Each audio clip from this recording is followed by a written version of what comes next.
Psalm chapter 78, a contemplation by Asaph. Hear my teaching, my people. Turn your ears to the words of my mouth. I will open my mouth in a parable. I will utter dark sayings of old, which we have heard and known, and our fathers have told us. We will not hide them from their children, telling to the generation to come the praises of the Lord, his strength, and his wondrous deeds that he has done. For he established a covenant in Jacob, and appointed a teaching in Israel, which he commanded our fathers, that they should make them known to their children, that the generation to come might know, even the children who should be born, who should arise and tell their children, that they might set their hope in God, and not forget God's deeds, but keep his commandments, and might not be as their fathers.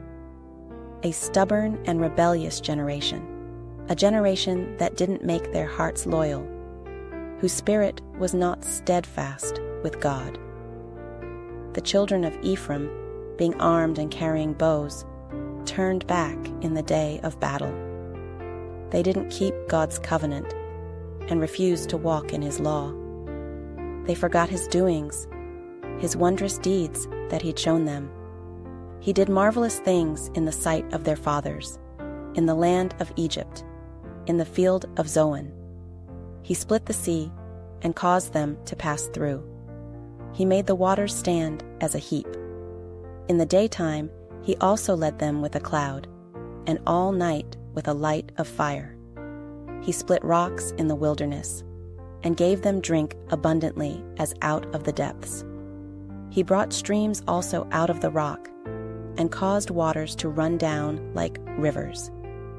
Yet they still went on to sin against him, to rebel against the Most High in the desert. They tempted God in their heart by asking food according to their desire. Yes, they spoke against God. They said, "Can God prepare a table in the wilderness? Behold, he struck the rock so that waters gushed out and streams overflowed. Can he give bread also? Will he provide meat for his people?" Therefore the Lord heard and was angry. A fire was kindled against Jacob. Anger also went up against Israel, because they didn't believe in God and didn't trust in his salvation. Yet he commanded the skies above and opened the doors of heaven. He rained down manna on them to eat and gave them food from the sky. Man ate the bread of angels. He sent them food to the full. He caused the east wind to blow in the sky. By his power he guided the south wind. He also rained meat on them as the dust, winged birds as the sand of the seas. He let them fall in the middle of their camp around their habitations. So they ate and were well filled. He gave them their own desire. They didn't turn from their cravings. Their food was yet in their mouths when the anger of God went up against them, killed some of their strongest, and struck down the young men of Israel. For all this they still sinned and didn't believe in his wondrous works. Therefore he consumed their days in vanity and their years in terror. When he killed them, then they inquired after him. They returned and sought God earnestly.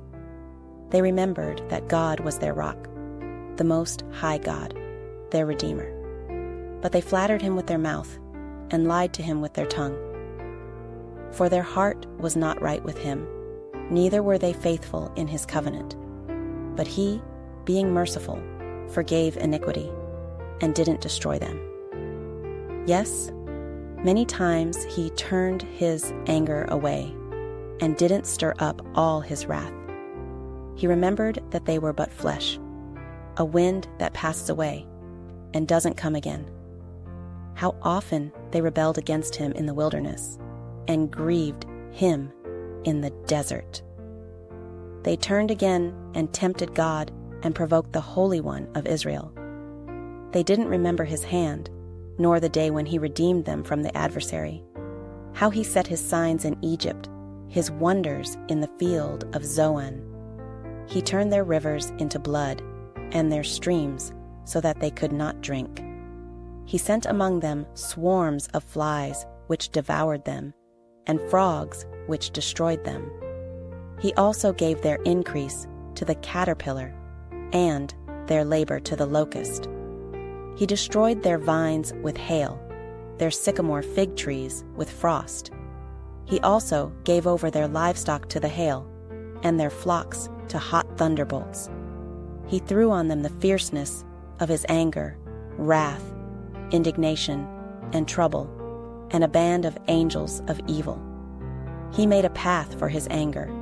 He didn't spare their soul from death, but gave their life over to the pestilence, and struck all the firstborn in Egypt, the chief of their strength in the tents of Ham.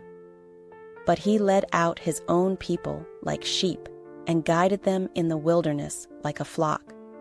He led them safely, so that they weren't afraid, but the sea overwhelmed their enemies. Psalm chapter 78 continued. He brought them to the border of his sanctuary, to this mountain, which his right hand had taken. He also drove out the nations before them, allotted them for an inheritance by line, and made the tribes of Israel to dwell in their tents. Yet they tempted and rebelled against the Most High God, and didn't keep his testimonies, but turned back and dealt treacherously like their fathers. They were twisted like a deceitful bow, for they provoked him to anger with their high places, and moved him to jealousy with their engraved images.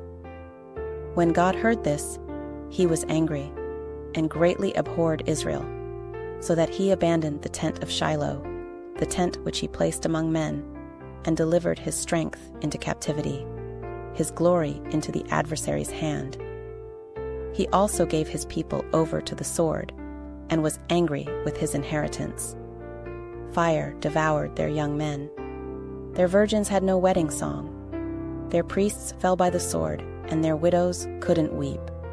Then the Lord awakened as one out of sleep, like a mighty man who shouts by reason of wine. He struck his adversaries backward. He put them to a perpetual reproach. Moreover, he rejected the tent of Joseph, and didn't choose the tribe of Ephraim, but chose the tribe of Judah, Mount Zion, which he loved. He built his sanctuary like the heights, like the earth which he has established forever. He also chose David his servant, and took him from the sheepfolds. From following the ewes that have their young, he brought him to be the shepherd of Jacob, his people, and Israel, his inheritance. So he was their shepherd, according to the integrity of his heart, and guided them by the skillfulness of his hands.